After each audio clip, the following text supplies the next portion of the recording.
খেলাপি ঋণ হ্রাস, ঋণ অনুমোদন, পুনঃতফসিলকরণ ব্যবস্থায় স্বচ্ছতা নিশ্চিত করা এবং ব্যাংক পরিচালনায় জবাবদিহি জোরদার করা হচ্ছে। দুর্বল ব্যাংকসমূহের আর্থিক সক্ষমতা পুনর্গঠনের জন্য ঝুঁকি ভিত্তিক তদারকি ব্যবস্থা চালু করা হবে এবং প্রয়োজনীয় ক্ষেত্রে পুনঃমূলধনীকরণ রিক্যাপিটালাইজেশন ও ব্যবস্থাপনা সংস্কার কার্যক্রম গ্রহণ করা হবে।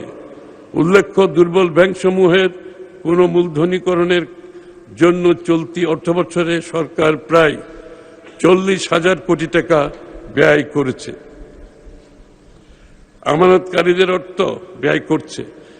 আমানতকারীদের অর্থ ফেরত প্রদানের লক্ষ্যে ব্যাংক পুনর্গঠনের উদ্যোগ নেওয়া হয়েছে। আমরা বিদেশে পাচার হওয়া অর্থ ফেরত আনতে কার্যকর উদ্যোগ গ্রহণ করছি। ব্যাংক কার্যক্রম পরিচালনায় রাজনৈতিক নিয়োগ ও হস্তক্ষেপ বন্ধ করা হয়েছে। আবার পড়ছি, ব্যাংক কার্যক্রম পরিচালনায় রাজনৈতিক নিয়োগ ও হস্তক্ষেপ বন্ধ করা হয়েছে। এটিকে পারিবারিক প্রভাবমুক্ত করার জন্য আইনের প্রয়োজনীয় সংশোধন করা হয়েছে। এটা একটা বিশাল স্টেপ, মাননীয় স্পিকার। এটি রাজনৈতিক দলের পক্ষে এই ধরনের স্টেপ অনেক বড় স্টেপ। ব্যাংকিং খাতে আন্তর্জাতিক মানদণ্ড ভিত্তিক ঝুঁকি ব্যবস্থাপনা, মূলধন পর্যাপ্ততা এবং কর্পোরেট গভর্নেন্স নিশ্চিত করা হবে, যাতে আর্থিক প্রতিষ্ঠানসমূহ দীর্ঘমেয়াদে স্থিতিশীল ও প্রতিযোগিতামূলক হয়ে উঠতে পারে। আর্থিক অন্তর্ভুক্তির পরিধি বাড়িয়ে নারী, তরুণ উদ্যোক্তা ও প্রান্তিক জনগোষ্ঠীর জন্য অর্থায়নের সুযোগ সম্প্রসারণ করা হবে।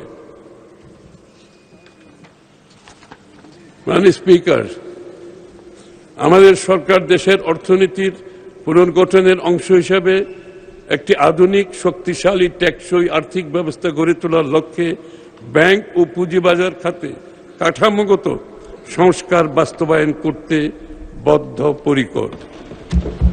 আমরা ঋণ নির্ভর বিনিয়োগকে ইকুইটিতে রূপান্তর করেছি। আমাদের লক্ষ্য বর্তমান ঋণ ভিত্তিক অর্থনীতি থেকে দূরে সরে এসে বিনিয়োগ ভিত্তিক অর্থনীতি গড়ে তোলা।